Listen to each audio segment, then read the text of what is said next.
What's going on, guys? It's your boys, Efrum and Derz, back at it again with another video. So we're going to continue with the Club World Cup, Copa Oro action going on.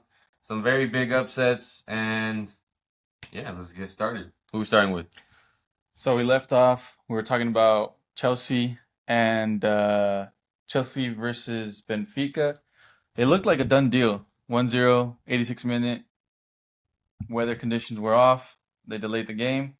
They came back. Benfica actually got a penalty and they took it to extra time, but then that's when Chelsea kind of just, did their thing, ended up winning 4-1. Um, yeah, I think it was just tired legs from Benfica. They couldn't keep up and they pushed too much bodies, and at some point they were losing by too much, and they ended up leaving gaps for Chelsea to make it 4-1 at the end of the game. Pretty much, You really do feel like that, doesn't it? yeah. But overall, it was a decent game. I think Reece James had a nice free kick in the first portion of the game. Then after that, Benfica got the penalty. They tied it.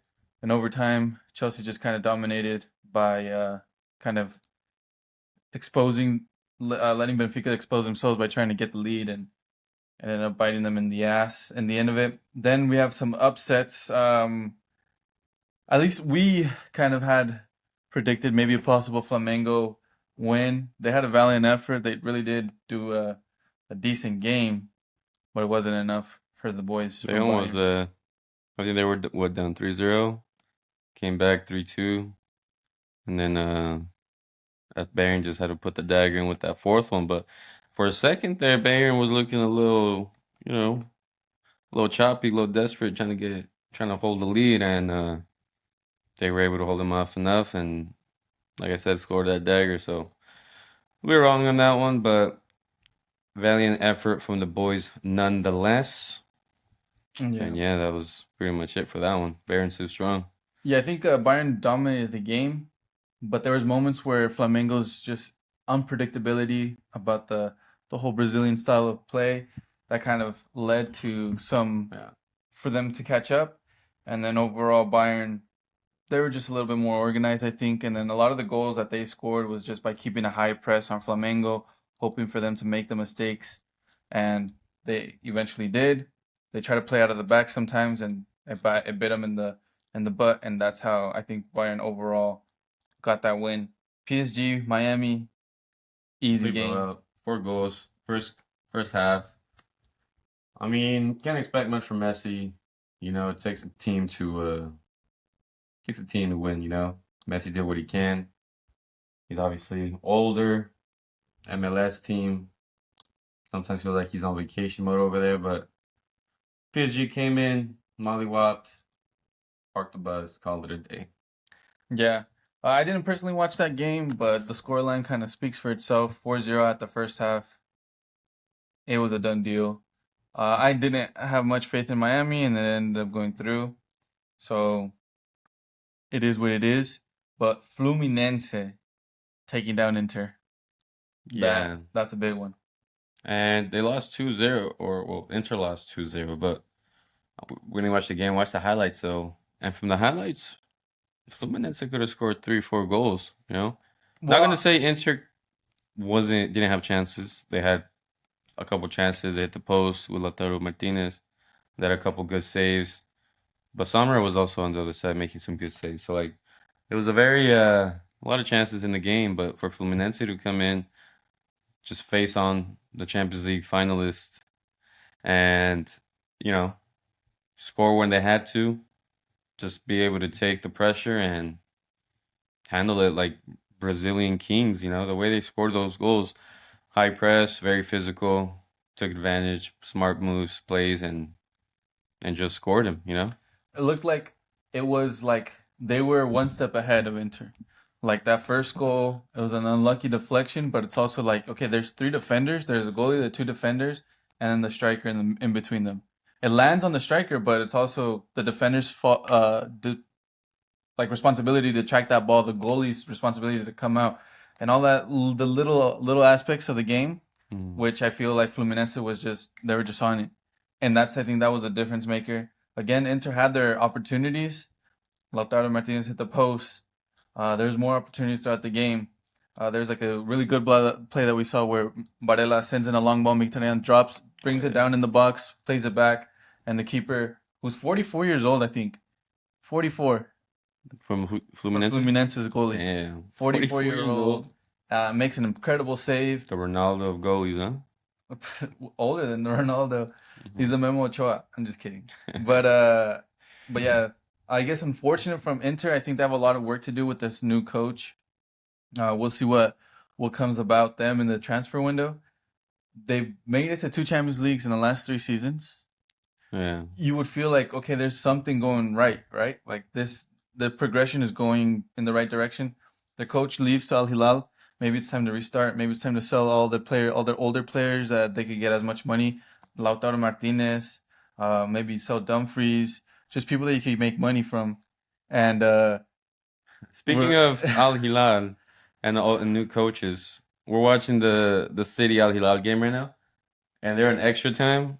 And I mean, at halftime, I mean, at full time it was 2-2. Then Al Hilal scores, but now City just tied at 3-3. So we'll see what what? It's happens. been one hell of a game, man. Yeah, but again, we'll see what happens with Inter going forward. It was Foden, boy Foden. Yeah. He's folding him. Hey, he got a new hairstyle. Look, let his hair grow out. Got some waves onto it. We're just gonna look. I mean, we can't show you guys, but There's a good cross from Cherokee, who, yeah, ooh, just it was what in Cherokee does best, just brings in those balls into deadly spaces, and Foden just gets on on the the end of it. midfield. Just a needle in the thread kind of ball, just perfect on the platter. Just places it on the outside of a goalkeeper. Which I guess, in essence, leads us to this game, since we've talked about all the other ones. It's currently 3-3. You can't really bet against Man City, to be honest, but Al Hilal has been giving it to them. It's 3-3. At one point, Al Hilal was above on the scoreboard. It's about to be the end of the first half Extra of extra time. time. So we'll see what's your predictions? Honestly, I think we're gonna see some penalties.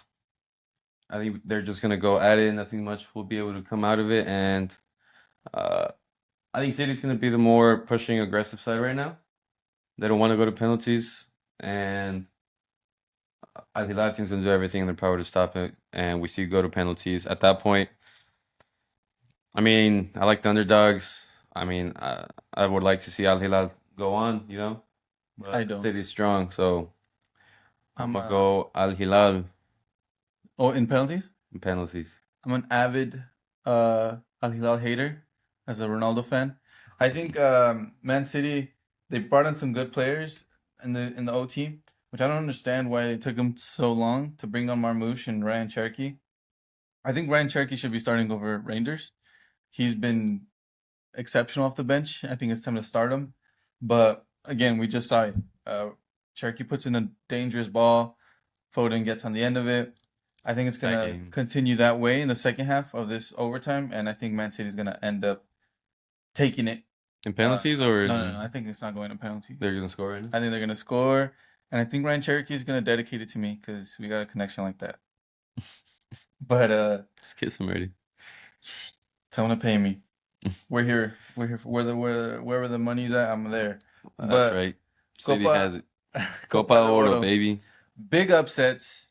These games I did watch, and we saw two penalties yesterday. Did we talk about the Mexico side? We haven't got to that, huh? No, because the last thing we recorded was right before the. Okay, so we'll start there, and then we'll get to yesterday's games in a bit. But I mean, Saudi Arabia, Mexico won 2-0 Mexico, and I didn't really get to watch the game on that one. I watched it. For me, it was just a game where um Saudi Arabia is missing some of their key players, as we can see over here. Some of them play for Al Hilal, so they didn't go to the Gold Cup. But it's also like, sure, it's like one of your more important center backs, and your best player is playing in this competition. So there's like an argument to be made where it's like, well, they didn't have their best squad, but at the end of the day, you're a national team. You should be able to draw from other areas Hmm. and not just rely on one player. Mexico dominated this game. It looked very. It looked like it could have been a lot more than just 2-0. Um, And I don't think there's much to be said. That first half was kind of annoying, where again Mexico starts off strong, like versus Costa Rica. They start off strong those first 20 minutes, but they don't make anything happen. And then they wait so long to the point where the other team starts to like reset and reassess and start getting the ball back. And then Mexico can't do anything for the rest of the first half. But but then we see Mexico kind of flip the switch in the second half, score that goal pretty early on in that second half, and then another goal. They cause an own goal, which I think key points from this game. I don't know if you saw it, but Mexico debuted a 16-year-old, our Lamine Yamal, Gilberto Mora. He's a crack. I thought he was gonna mess up the whole game, but honestly, there was like no point in the game where I saw like where I was mad or frustrated with him, and I'm like, just take him out already. He plays so quick. He gets the Yeah. ball and he just plays first touch, first touch, first touch, first touch. And I think that's something huge and different in Mexico. We always have players who get the ball and then they look up. But this kid just already knows what he's gonna do and immediately just boom, boom, releases the pressure onto the next player. And he actually contributed to that first goal by setting up Raul Jimenez, who then set up Is that the Alexis youngest Vega. player on the Mexican national team that we played? I think the youngest. He's in the league. He has records. He broke records for being the first Mexican, the youngest Mexican to start, and the youngest Mexican to score a goal, I believe. Mm-hmm. And I think he is the youngest Mexican to ever start in a like Damn. competition. So he's breaking Lamine records. Yamal, they're I think. coming after you, brother. Come to Chivas. Come, please. Please. But yeah, overall easy game for Mexico. On the other side of that bracket, Honduras, Panama, they completely upset me. Yeah. I Honestly. had zero faith in Honduras, especially after that 6-0 loss to Canada. I thought Panama was just gonna, be able to have a walk in the park, win comfortably, like kind of like how Mexico beat Saudi Arabia 2-0, not really threatened, and just kind of cruise on to the semifinals. They started off winning. They get tied in the 82nd minute, and then they go to penalties where Honduras was able to do it to them. Yeah. I watched that game, but huge upset. You'd expect Panama to take the lead on that. But look, hey, props to Honduras, man. Yeah, They penalty's always gonna be a conflict, but but to they get to took that it there. position, yeah, But moving on to USA versus Costa Rica, Canada, Guatemala. Honestly, we both expected USA and Canada getting out of those, but the Guatemala one, halftime red card, Canada's down the man. They're up, and Guatemala's able to get a goal. Canada holds in enough to go to penalties, and what a penalty shootout! I remember watching it at the bar, and it was they went all the way down to the fifth shot until somebody missed, and you'd expect Guatemala just need to score one, finish it, and the captain too. and the captain to send it home, boom, launches it Too much way pressure. out of the park, man. And then yeah, they go to decisive, and they keep going. Canada misses. Guatemala does it. Boom, sends them to the what is it now, semis? Yeah, semifinals. They've only made it to the semifinals once in their history in the Gold Cup, so this is their second time in history making it. But I said this, guys. I said this. I'm pro Guatemala, and I have faith in them. I don't think they're gonna get past USA. Yeah. But how much times have we said I don't think Guatemala's gonna make it? At some point we're just gonna have to back them. So this is their first time ever or second time ever making it to the semifinals. Just a brief history on Guatemala. They've never made it to a World Cup.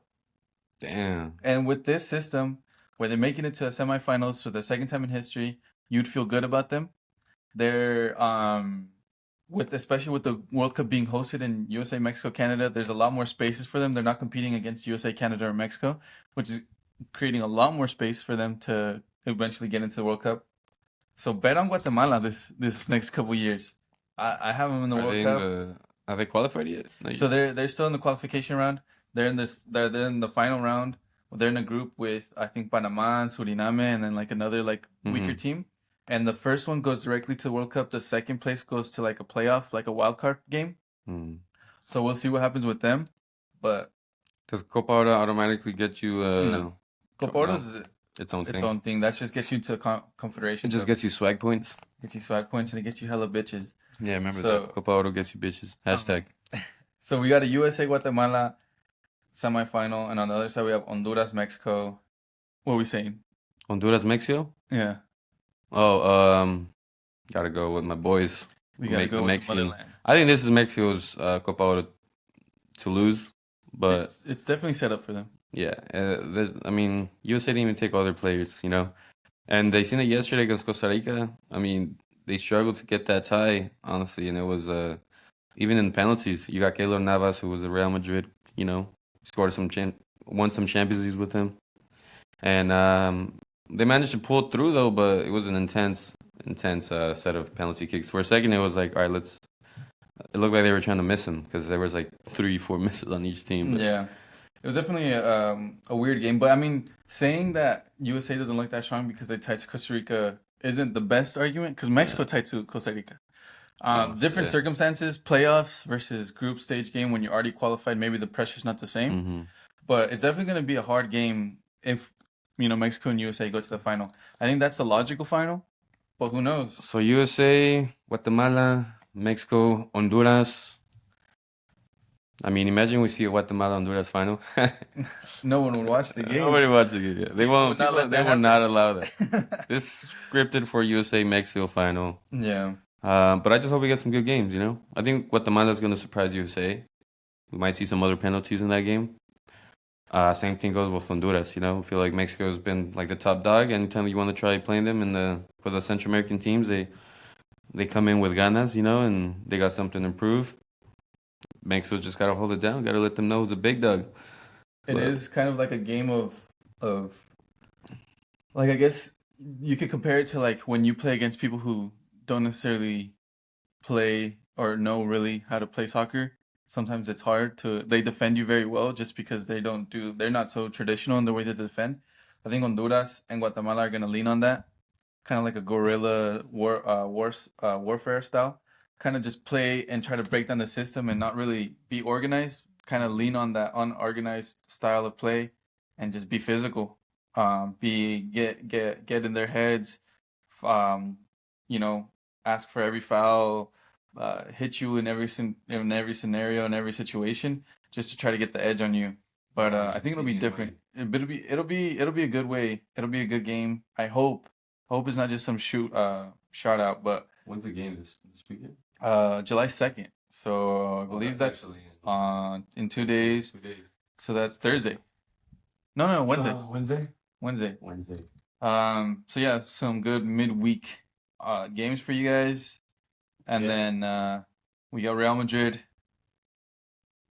Well, we already talked about those before. Real Madrid, we have Real Yeah. Madrid Monterrey going through. So we got half of the Club World Cup games to go over. We'll probably make a video after those games are done. Um, and then pretty much semis for the Club World Cup, and then I don't know, talk about any transfers that start coming our way. But besides that, I heard Real Madrid's going in for a striker. They already hit my dad up. Yeah, so we'll see what happens there. We'll keep you guys posted, and maybe we'll get my dad on the podcast to talk about that transfer. let them know how it goes. Yeah. What the clauses are, and anything like that, the details. Hmm. If you don't know, his dad is 6'5" and 99 pace, so this is looking to be like like a red sorts of transfer. Al Hilal just scored. I think I just scored. What's up with that guy? Yo, these Saudi Arabians are crazy. Watch it be Bro. outside and they just take it away. But but yeah, I mean, this is gonna be crazy. I like If this Club Man- World Cup more than what I expected, honestly. I thought it was gonna be, just big teams plowing Dominating. through everything, but these teams got something to prove, man. And they got they're still everywhere, I mean, Al Hilal is a top team, but I'm not just talking about them. All the Brazilian teams that been putting in work, Palmeiras, Flamengo. Fluminense. But uh yeah, guys, I mean, I think this Club World Cup has really kind of gotten us all by surprise. Like you said, we kind of I think in even that first episode that we made, I think it was obvious we kind of were leaning on those European teams to really dominate this, but it's not looking like that. And you could say all the excuses that you want, but I mean these guys are professionals, so they got to be ready and primed and and ready to go for these sort of games. There's no way that they're gonna Nah, that was a take that goal. away. So That it was a looks goal. like Al Hilal is up 4-3 with about 7-8 minutes left. Let's see if City could come back. And I guess we'll just leave you off with that. a We'll come back with the little results. A cliffhanger. little cliffhanger. Yeah. We got a games, as you can As tell. you can tell, we're wearing our jerseys Monday night, but football baby, and I mean, hopefully we're playing like Al Hilal later. Yeah. Going like minute goals. But as always, appreciate you guys for watching. We'll check in hopefully Friday. Let us know for your predictions. Let us know what you're trying to see, and we'll see you on the next one. Peace.